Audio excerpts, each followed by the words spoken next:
In the beginning God created the heavens and the earth. The earth was formless and empty, and darkness covered the deep waters. And the Spirit of God was hovering over the surface of the waters. Then God said, "Let there be light." And there was light. And God saw that the light was good. Then he separated the light from the darkness. God called the light day, and the darkness night. And evening passed and morning came, marking the first day.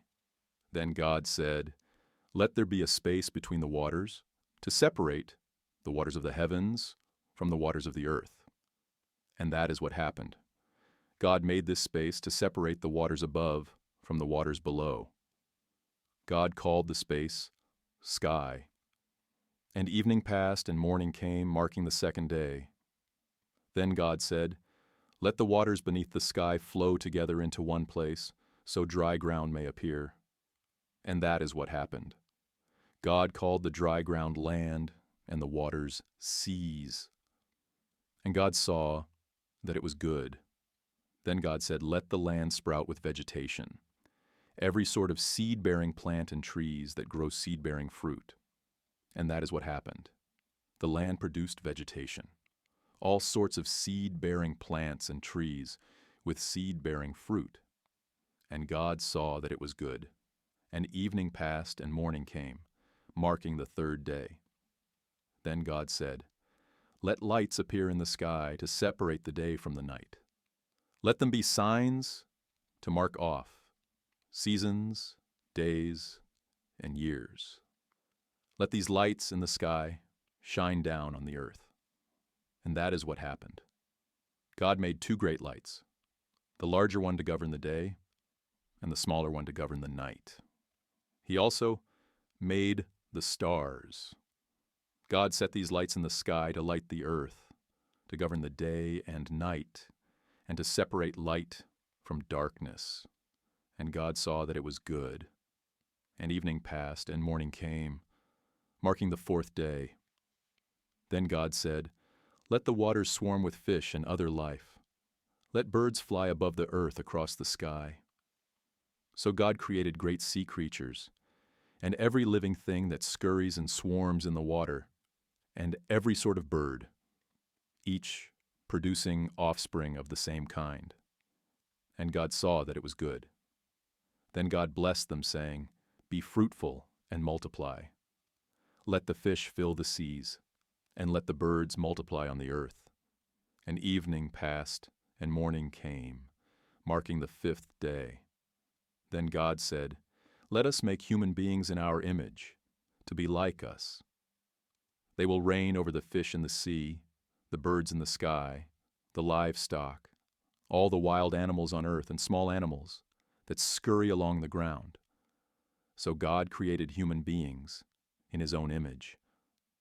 In the image of God, he created them. Male and female, he created them. Then God blessed them and said, "Be fruitful and multiply. Fill the earth and govern it. Reign over the fish in the sea, the birds in the sky, and all the animals that scurry along the ground." Then God said, "Look, I have given you every seed-bearing plant throughout the earth and all trees for your food. And I have given every green plant as food for all of the wild animals, the birds in the sky, and small animals that scurry along the ground, everything that has life." And that is what happened. Then God looked over all he had made, and he saw that it was very good. And evening passed, and morning came, marking the sixth day. So creation of heavens and earth and everything in them was completed. On the seventh day, having finished his work of creation, God rested from all his work. And God blessed this seventh day, and declared it holy, because it was a day when he rested from all his work of creation. So the creation of the heavens and the earth and everything in them was completed. On the seventh day God had finished his work of creation, so he rested from all his work. And God blessed the seventh day and declared it holy, because it was the day when he rested from all his work of creation. This is the account of the creation of the heavens and the earth, when the Lord God made the earth and the heavens, neither wild plants nor grains were growing on the earth. For the Lord God had not yet sent rain to water the earth, and there were no people to cultivate the soil. Instead, springs came up from the ground and watered all the land. Then the Lord God formed the man from the dust of the ground. He breathed the breath of life into the man's nostrils, and the man became a living person. Then the Lord God planted a garden in Eden in the east, and there he placed the man he had made. The Lord God made all sorts of trees grow up from the ground, trees that were beautiful and that produced delicious fruit. In the middle of the garden, he placed the tree of life and the tree of the knowledge of good and evil. A river flowed from the land of Eden, watering the garden and then dividing into 4 branches. The first branch, called the Pishon, flowed around the entire land of Havilah, where gold is found. The gold of that land is exceptionally pure. Aromatic resin and onyx stone are also found there. The second branch, called the Gihon, flowed around the entire land of Cush. The third branch, called the Tigris, flowed east of the land of Ashur. The fourth branch is called the Euphrates. The Lord God placed the man in the Garden of Eden to tend and watch over it. But the Lord God warned him, "You may freely eat the fruit of every tree in the garden, except the tree of the knowledge of good and evil. If you eat its fruit, you are sure to die." Then the Lord God said, "It is not good for the man to be alone. I will make a helper who is just right for him."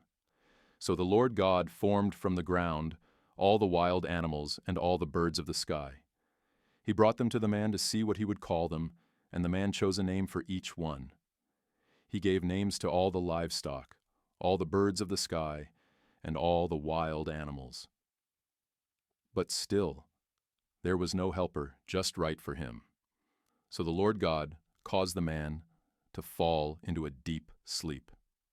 While the man slept, the Lord God took out one of the man's ribs and closed up the opening. Then the Lord God made a woman from the rib, and he brought her to the man. "At last," the man exclaimed, "this one is bone from my bone and flesh from my flesh. She will be called woman because she was taken from man." This explains why a man leaves his father and mother and is joined to his wife, and the two are united into one. Now the man and his wife were both naked, but they felt no shame.